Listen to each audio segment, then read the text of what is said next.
क्या आपने इस कहानी को पूरा देखा?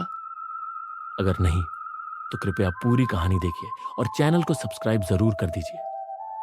क्या आप कभी ऐसे सुनसान रास्ते या जंगल के बीचों बीच से गुजरे हैं जहां लगा हो कि कोई आत्मा आपके पीछे पड़ी है? क्या आपने कभी किसी ऐसी गली से गुजरते वक्त किसी की परछाई या अजीब सी आहट महसूस की हो? अगर हाँ, तो नीचे कमेंट में अपनी राय दीजिए और अपनी कहानी भी लिखिए। हम उसे आपके नाम के साथ जरूर दिखाएंगे। तो चलिए शुरू करते हैं ये डरावनी कहानी। ये उन दिनों की बात है जब मैं ऑटो चलाया करता था। हमेशा की तरह उस दिन भी मैं शाम के वक्त ही घर लौट रहा था। मैं कभी रात को काम नहीं करता क्योंकि मेरे 2 छोटे बच्चे हैं जिन्हें सुबह स्कूल छोड़ना होता है। उस दिन भी शाम को मैं घर लौट रहा था, लेकिन हाईवे पर जबरदस्त ट्रैफिक था। मुझे लगा कि आज शॉर्टकट रास्ते से निकल जाता हूं। तभी एक पैसेंजर मिला, एक नौजवान लड़का, जिसने कहा, भैया मुझे अंधेरी तक छोड़ दो, बहुत जरूरी काम है। मैंने सोचा ठीक है, उसे बैठाया और अंधेरी तक छोड़ दिया। लेकिन जब मैं लौटने लगा तो रात के करीब 10 बज चुके थे। ट्रैफिक अब भी भयंकर था, इसलिए मैंने वही शॉर्टकट लिया जिसके बारे में लोग हमेशा डरावनी बातें करते थे। मैं उन बातों में विश्वास नहीं करता था, लेकिन उस रात कुछ ऐसा हुआ जिसने मेरी जिंदगी बदल दी। जैसे ही मैं उस सुनसान रास्ते पर पहुंचा, मुझे एक औरत दिखी, बेहद खूबसूरत, लंबे काले बाल, गोरा बदन और लाल साड़ी पहने। उसने कहा, भैया कब्रिस्तान वाली गली में छोड़ दीजिए। मैं थोड़ा हिचकिचाया।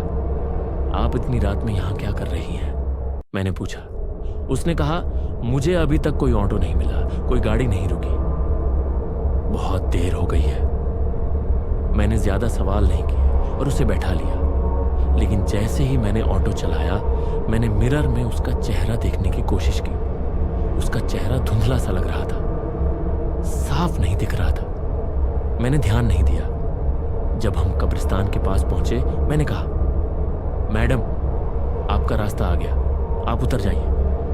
मैंने 2-3 बार कहा, लेकिन पीछे से कोई जवाब नहीं आया।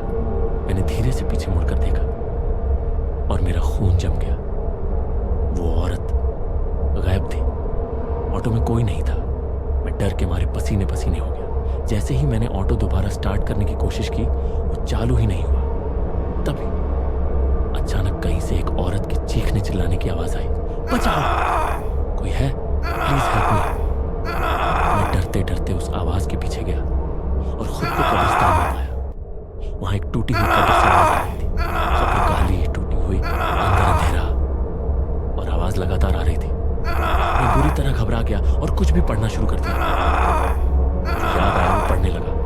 तभी एक आवाज आई, आखिर तुम आ ही गए।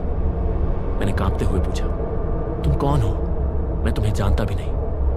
वो बोली, मैं वही औरत हूं जो तुम्हारे ऑटो में बैठी थी। मैं तो सिर्फ तुम्हें ही ढूंढ रही थी। और अचानक उसका चेहरा बदल गया। जो औरत पहले बेहद खूबसूरत थी, अब एक डरावनी चुड़ैल बन चुकी थी। उसका चेहरा स्याह, आंखों से खून टपकता, शरीर से सड़ी लाश जैसी बदबू। उसके लंबे नाखून उल्टे हो चुके थे और वो डरावनी हंसी हंसने लगी। मैं जोर जोर से दुआ पढ़ने लगा। वो चिल्लाई, चुप रहो, ये क्या पढ़ रहे हो, बंद करो। मैं भागना चाहता था, लेकिन मेरा शरीर जड़ हो गया था। सर्दी का मौसम था, लेकिन मेरा पूरा शरीर आग की तरह तप रहा था। मैं हिम्मत करके ऑटो की तरफ भागा। रास्ते भर मेन करना पड़ता रहा और जब मैन घर की तरफ गया तो दरवाजा खटखटाया, लेकिन दरवाजा खुला या नहीं मुझे कुछ याद नहीं। मैं बेहोश हो गया। जब सुबह मेरी आंख खुली, मैं अपने घर में था। मेरी बीवी मेरे पास बैठी थी। उसने कहा, रात में तुम बुखार में थे और बेहोश हो गए थे, क्या हुआ था? मैंने सारी बात उसे बताई। वो डर के मारे कांप गई और बोली, अब उस रास्ते से कभी मत जाना। उसी रास्ते पर कुछ मर्दों ने एक औरत को बेरहमी से मार डाला था। उसकी आत्मा आज भी भटक रही है। अगर आपको ये कहानी पसंद आई हो तो प्लीज लाइक करें, सब्सक्राइब करें और कमेंट में जरूर बताएं कि आपको कैसी लगी। और हाँ, अगर आपके पास भी कोई सच्ची डरावनी कहानी है तो हमें जरूर भेजिए। अगली कहानी आपकी हो सकती है।